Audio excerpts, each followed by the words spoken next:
My parents sided with my lying sister, who blamed me for a crime and cut me off completely. Now, 6 years later, they're furious I didn't invite them to my wedding. I'm a 26-year-old male. Growing up, I thought my family was pretty ordinary. My father worked at a local manufacturing plant, my mother ran a small catering service, and I spent most weekends either playing video games or helping around the house. My younger sister, just a year behind me, and I were once inseparable. But 6 years ago, everything changed when she pinned her own crime on me. It started with some thefts happening at a friend's house party. Electronics went missing, phones, a tablet, a couple of pricey gadgets. The next morning, my sister confronted me in front of our father and mother, screaming that she saw me sneaking out of a room with some of these items. I tried to defend myself, insisting I had nothing to do with it, but my sister teared up dramatically, telling them she caught me red-handed. My parents believed her. After all, she was the baby girl, the one who supposedly never lied. I, on the other hand, found myself painted as a common thief. It didn't matter that I had an alibi from a couple of friends. When the family confronted me, my father barked, "Are you calling your sister a liar?" My mother looked at me with utter disappointment. It was surreal.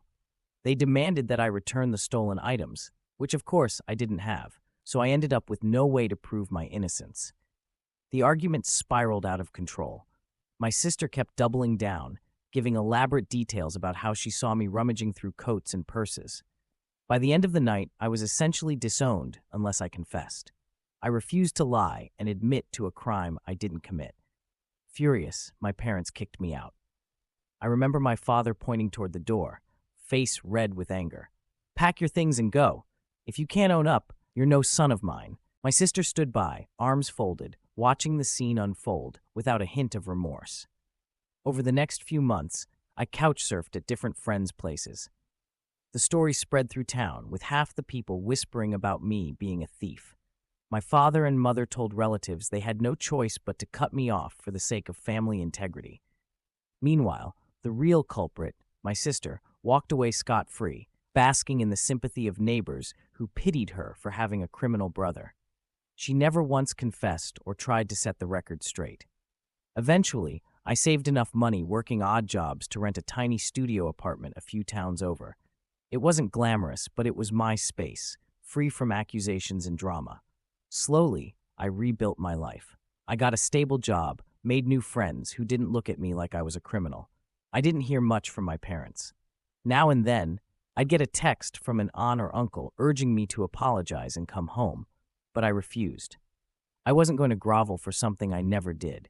That was 6 years ago. Since then, I've managed to carve out a decent life, found someone I love, and moved forward.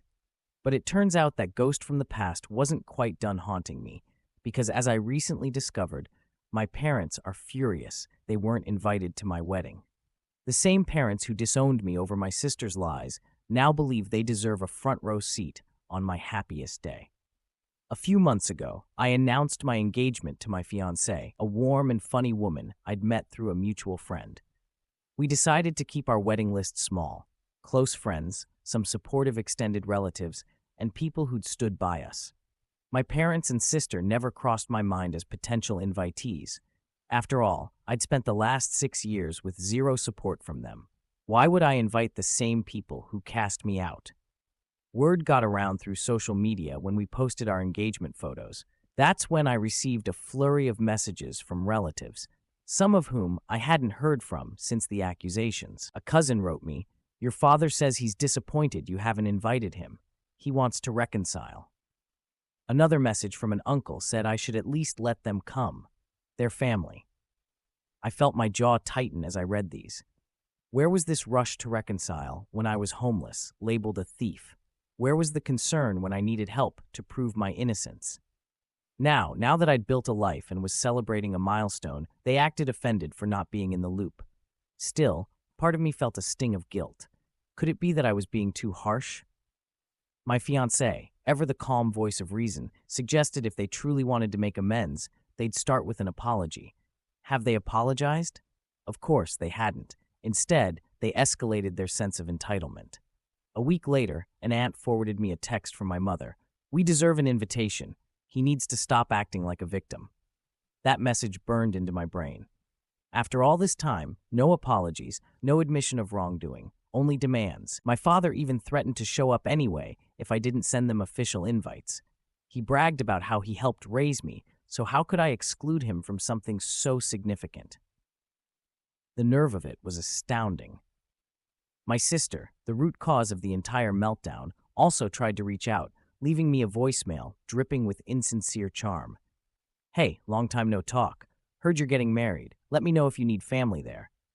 She conveniently ignored the fact that her false accusation destroyed my reputation and forced me out of my home. I briefly toyed with the idea of hearing them out until I stumbled upon an old note my father had written me years ago after the incident. "We don't want your excuses. You brought shame to this family. Don't come back." Rereading that shredded any lingering guilt. They chose their side. They chose to believe my sister's lies over me, and they made no effort to fix it. Even so, tensions grew within the extended family. Some called me childish, claiming I was holding a grudge. Others supported my decision, having never believed my sister's story in the first place. My fiancé and I pressed forward with wedding plans, determined not to let the drama overshadow our joy. But I sensed the storm brewing, a final showdown that would force me to confront my parents and sister once and for all. The confrontation arrived sooner than I expected. One Saturday afternoon, as my fiancé and I were finalizing the seating chart with our wedding planner, my phone buzzed. It was a text from a mutual friend warning me that my parents were on the way to my apartment, uninvited. My fiancé and I exchanged looks, bracing ourselves. Sure enough, they showed up. My father knocked on the door insistently, and when I opened it, my mother stood beside him, arms folded.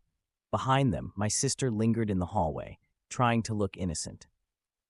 They pushed past me into the living room before I could stop them. "Let's cut the nonsense," my father said, voice booming. "We're your family. We have a right to see you get married." My mother nodded fervently. "We raised you. This is a slap in the face." My sister chimed in with a pout. "I've missed you. Can we stop fighting?" I almost laughed at the absurdity. The tension was thick enough to slice with a knife. My fiancée stepped closer, gently resting a hand on my arm. She whispered, "I'm right here with you." That gave me the strength to stand firm. "You kicked me out for something I didn't do," I stated, keeping my voice level. "You believed her lies." I pointed toward my sister and made no effort to hear my side. Where was family loyalty then? My father looked rattled. "We did what we thought was right. You refused to apologize." I shook my head in disbelief. "Apologize for a crime I never committed?" My mother hissed. "Your sister wouldn't lie about something like that." My sister shot me a pleading look, as though trying to feign remorse, but I remembered all too well how easily she spun that story. I took a deep breath. "You ruined my life back then. I was homeless, jobless, labeled a thief. If I hadn't managed to find help from friends, who knows where I'd be." My father tried to interrupt, but I kept going. "Now you want me to pretend none of that happened because I'm getting married? You believe you have the right to attend?" "No, not happening." My sister stepped forward, tears brimming. "I was just a kid back then. I made a mistake. You can't hold it over me forever." She attempted to reach out, but I stepped back. "A mistake you never owned up to. You let me face all those consequences alone." My mother slammed her hand on the back of the couch. "We are your parents. We brought you into this world." Her voice quivered with anger, or maybe guilt. My father glared, face reddening. "We'll talk to the rest of the family about this. You're choosing to humiliate us." I felt a surge of anger and strangely confidence. "I'm just standing up for myself. You're the ones who humiliated me for something I didn't do." Then I added the final blow. "If you try to crash the wedding, we'll have security remove you. That's not a threat. It's a promise." Silence hung in the air. My parents looked stunned, as if they'd never imagined I'd talk back to them like this. My sister's tears turned into an angry glare. She muttered under her breath, "This is so unfair," as if she was the victim. Without another word, my father stormed toward the door, my mother and sister trailing behind. Before leaving, my father spat, "You'll regret this." Then the door slammed, and they were gone. Over the next few days, the fallout was immediate. Certain relatives bombarded me with calls, urging me to just let them attend. Others, who knew the truth, quietly supported my decision, saying I owed them nothing. My father apparently threatened to call the venue and say I was disinviting the family, hoping the manager might intervene. It was a foolish bluff. The venue had no reason to meddle in personal disputes. My fiancée and I pressed on, determined not to let this drama overshadow our big day. The wedding day arrived, a simple, heartfelt ceremony in a cozy garden setting. My friends, supportive relatives, and her family gathered to celebrate. We exchanged vows, tears of joy in our eyes, and stepped into a new chapter of life together. Not once during the ceremony did I glance over my shoulder, fearing a gate-crashing incident. We had a couple of trusted friends watching the perimeter just in case, but my parents and sister never showed. They must have realized I was serious about security. Instead, they spent the evening calling and texting family members, complaining about how I betrayed them. Word spread that my mother was inconsolable, my father was livid, and my sister was playing the part of the misunderstood sibling once again. However, none of that drama intruded on our wedding bliss. When the reception ended, my wife and I left for our honeymoon, a sense of peace washing over us. For once, I felt free. No guilt, no second-guessing. I'd stood my ground, refused to let my parents' entitlement overshadow the truth, and I'd honored my own mental well-being. Now, a few weeks later, I hear from mutual contacts that my parents are still furious and humiliated. They rant to anyone who will listen about my disrespect, ignoring the 6 years they left me in the dust. My sister apparently still denies any wrongdoing, insisting it was all a misunderstanding. But as far as I'm concerned, they made their choices years ago. I have no interest in rewriting history for their